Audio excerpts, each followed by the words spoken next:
Cristina. Pero la cuestión ideológica no es menor. Entonces la pregunta es, ¿cuál fue la penetración del discurso oficial o viceversa? ¿Cuál fue, digamos, la base que había de ideología que no estaba aprovechado todavía en términos electorales, que el kirchnerismo identificó y lo convirtió entonces en una masa de votantes que explica el otro tercio de los votos de Cristina?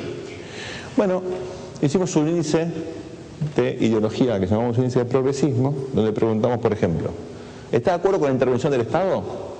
Ana Moreno, Sí, 56%, menos intervención 30%. Derechos humanos, ¿seguir con los juicios a la gente involucrada presuntamente en violaciones a derechos humanos o no? 58, 39.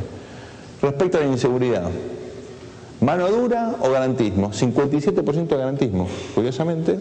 Y finalmente, ¿está de acuerdo en limitar la protesta social, los piquetes o en permitirla? Mitad y mitad. Uno hace ese índice y lo que concluye es algo muy interesante. Hay 40% de gente que está muy identificada con los valores de Cristina, pero no todos la votan. Muchos de estos votan por Wiener.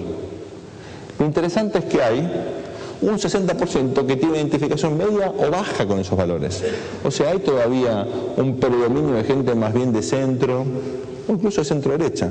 El problema es que no tienen candidatos, no tienen partidos, no tienen todavía una oferta política que pueda capitalizar esa, digamos, distancia con estos valores. Macri, por ejemplo, hubiera sido un buen candidato para esta gente, pero se quedó en Buenos Aires. Así que uno ve gente que tiene identificación media, incluso baja con estos valores progresistas, ¿y a quién vota? A Cristina. Así que ustedes ven una situación en la cual el voto a Cristina es también una especie de voto que surge en los grupos de foco con el siguiente comentario: ¿y a quién querés que vote? Lo que hace la gente es preguntar la razón del voto, ¿verdad? Y la primera respuesta es, no es que me entusiasme, ni que me encante, ni que esté de acuerdo con todo, ni que me vaya tan bien, me va bien, pero tengo dudas, pero lo que está enfrente no me satisface, no me marca una diferencia, no me da una proyección. Entonces esto explica también esta peculiar campaña, que fue una campaña desinteresada, pública, donde no pasó nada de esta campaña electoral, ¿verdad? Entonces miremos cómo hacer el año que viene, especulando, ¿no? Ustedes saben que Cristina va a retomar el control de ambas cámaras. En el Senado ya lo logró vía el acuerdo con Menem, va a tener una situación más holgada en términos del control del Senado, pero va a tener el control de la Cámara de Diputados. ¿Es esto importante o no? Bueno, ella gobernó sin el Congreso ahora y no tuvo ningún problema, pero es importante por estas tres cuestiones. Si quiere una reforma impositiva, los decretos de necesidad de urgencia no sirven para modificar la estructura tributaria. Si quiere, no lo puede lograr. Para hacer una reforma electoral, por ejemplo, también necesita tener el control del Congreso, y sobre todo para hacer una reforma constitucional. Ustedes han leído mucho en los diarios, hay muchas especulaciones, hay gente que está pensando que ella quiere reformar la Constitución para quedarse, otros que creen que la quiere reformar pero no se quiere quedar, no sabemos. Pero efectivamente el gobierno está revisando diferentes alternativas al respecto. Así que el Congreso es importante. Lo que estamos viendo ya antes de las elecciones es lo que llaman en Brasil transfugismo, o aquí llamamos realineamiento, o hace unos años le pusimos borocotización. Y es, vas por algún partido, no importa cuál, llega la elección, al día siguiente te pasas al oficialismo, ¿no? En el peronismo hay una frase fantástica que dice, siempre vamos presurosos en auxilio del ganador, ¿no? Claro, porque es un sistema que está tan, digamos, concentrado el poder en el presidente que van todos con el presidente. Entonces, el nuevo balance de poder en el Congreso va a favorecer enormemente a Cristina. Esto implica que, por ejemplo, el Consejo de la Magistratura, que regula la justicia, lo va a dominar ella, que va a haber comisiones importantes, como la Comisión de Finanzas, que va a volver la mano al oficialismo.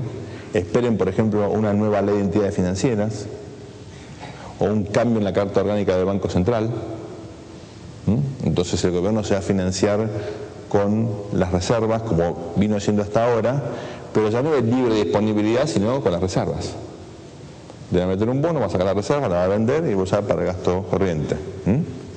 El lado bueno de eso es que no va a haber ningún evento de financiamiento, porque el gobierno se financia con el Banco Central. El lado malo es que se financia con el Banco Central. Entonces, uno ve el camino hacia la reelección de Cristina, incluso uno ve la especulación hacia el 2015, y hay una debilidad estructural de los partidos políticos. Como ustedes saben, a partir de la crisis del 2001 los partidos como tales han desaparecido, incluyendo el justicialismo, que no se junta nunca. Nunca. No es un partido, ¿verdad? Son las administraciones provinciales lo que estructuran la política.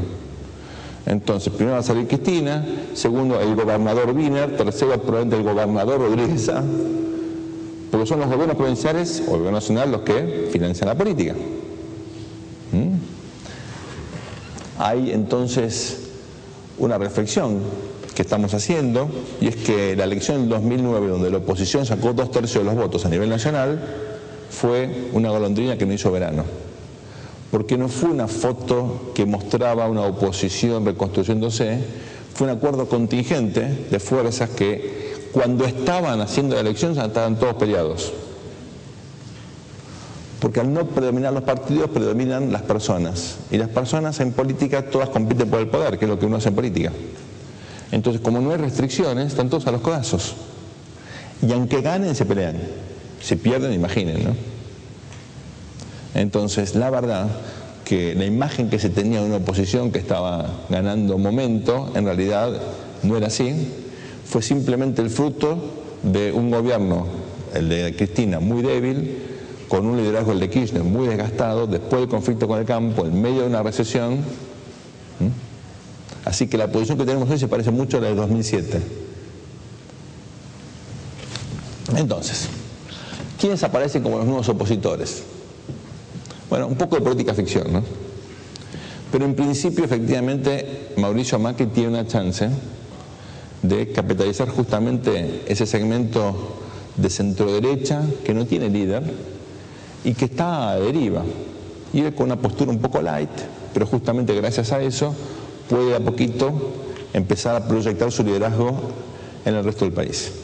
¿Cuál es el problema de Mauricio para eso? Tiene que trabajar mucho. Y Mauricio está acostumbrado a ser un señor que toma decisiones y delega. Y en política no puede delegar la construcción, porque es algo personal. Cuando uno viene a Córdoba, tenés que juntarte con los intendentes y tenés que perder tiempo y hablar con la gente, y es un trabajo muy desgastante.